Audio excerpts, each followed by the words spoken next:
이거 승리의 포즈인데 인텔 떡상 가나요? 안녕하세요, 드레입니다. 컴퓨텍스 2024에 다녀왔습니다. 점점 줄어드는 규모에 안타까워하고 있었는데 AI 산업이 급성장, 아니 초급성장을 하면서 작년과 비교해서 정말 많은 업체들이 참여했고, 특히나 전세계 반도체 산업을 휘어잡고 있는 회사의 CEO가 직접 키노트를 진행하면서 내 생에 이런 분들을 뵐 기회가 또 있을까? 이런 생각이 들었던 행사였는데요. 여러 키노트와 부스를 체험했지만 그 중에서도 2일차엔 인텔 기조연설이 있었습니다. 팻 갤싱어 인텔 CEO가 직접 연설하면서 인텔의 2024년 하반기에 새롭게 출시될 루나레이크에 대한 내용, 그리고 더 나아가서 인텔의 미래에 대해 이야기를 진행했는데요. 오늘은 일반인들의 눈높이에 맞춰서 알기 쉽도록 설명을 해보겠습니다.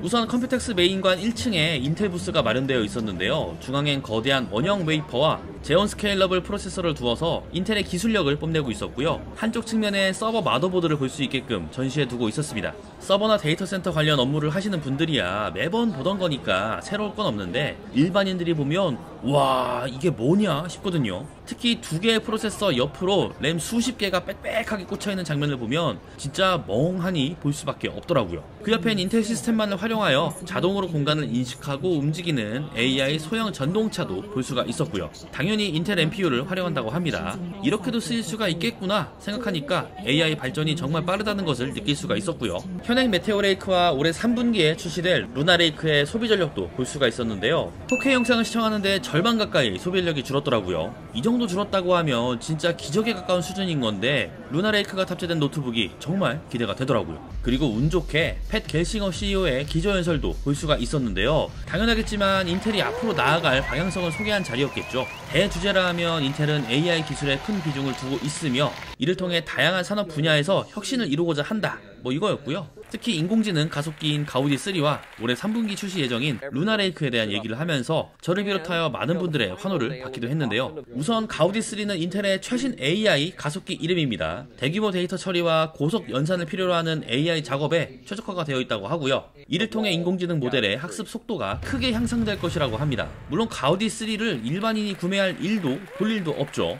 그래서 이번엔 진짜 손을 뻗으면 잡을 수 있는 차세대 프로세서인 루나레이크에 대해서도 얘기를 해보자면, 루나레이크는 올해 3분기에 출시될 예정이라고 합니다. 이 프로세서는 기존의 X86 기반 프로세서의 장점인 뛰어난 호환성과 성능을 유지하면서도 전력 효율성을 대폭 개선한 것이 특징이라고 하는데요. 루나레이크는 여러가지 최신 기술이 적용된 완전한 시스템 온칩 형태로 제작되어 더 얇고 가벼운 노트북을 만들 수 있게 해준다고 하더라고요. 왜 이렇게 만들었을까요? 여러가지 이유가 있겠지만 기존의 PC를 떠올리면 각 부품마다 물리적인 거리가 상당하죠. 그렇다 보니 서로 신호를 주고받으면서 꽤나 많은 전력이 소모되는데요. 루나레이크는 바로 옆에 필수 부품들이 있다 보니 낭비되는 거리가 짧아지고 여기서 꽤나 많은 전력을 줄일 수 있었다고 해요. 두 번째는 루나레이크의 2코어의 효율이 메테오레이크의 LP 2코어 그리고 2코어의 효율보다 훨씬 더 좋아졌다고 합니다. 메테오레이크를 기준으로 어떤 작업을 진행할 때 LP 2코어에서 먼저 작업하고, 벅차다고 하면 2코어로 넘기고, 여기서 또 부족하다고 판단하면 P코어, 고성능 코어죠. 이렇게 처리를 했었는데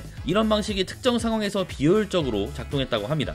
그래서 LP 2코어를 없애고 LP 2코어의 3분의 1 수준의 전력만으로도 동일한 성능이 나오는 루나레이크의 2코어로 대체를 하니 전력과 성능을 동시에 잡았다고 해요. 이렇게 물리적으로 바뀌었기 때문에 전력과 성능을 동시에 잡을 수 있었다라는 게 이번 컴퓨텍스 2024에서 들을 수 있었던 주요 내용 중 하나라고 보시면 되고요. 또한 마이크로소프트의 코파일럿 플러스 PC와의 호환성도 굉장히 중요한 포인트였는데요. 코파일럿 플러스 PC는 40톱스 이상의 AI 연산 성능을 요구하며 루나레이크 기반 PC에서도 이 성능을 지원할 예정이라고 합니다. 앞으로 더 많은 AI 기능을 인터넷 연결 없이도 원활하게 사용할 수 있다는 것을 의미하는 것일 텐데요. 이는 인텔이 AI 기술에 얼마나 집중하고 있는지를 보여주는 대목입니다. 이번 컴퓨텍스 2024에서 인텔이 AI 분야에서 어떻게 경쟁력을 유지하고 더 나아가 시장을 선도하려고 하는지에 대한 비전을 명확하게 볼 수 있었고요. 하반기가 정말 기다려지는 기조연설이 아니었나, 뭐 그렇게 생각이 들더라고요.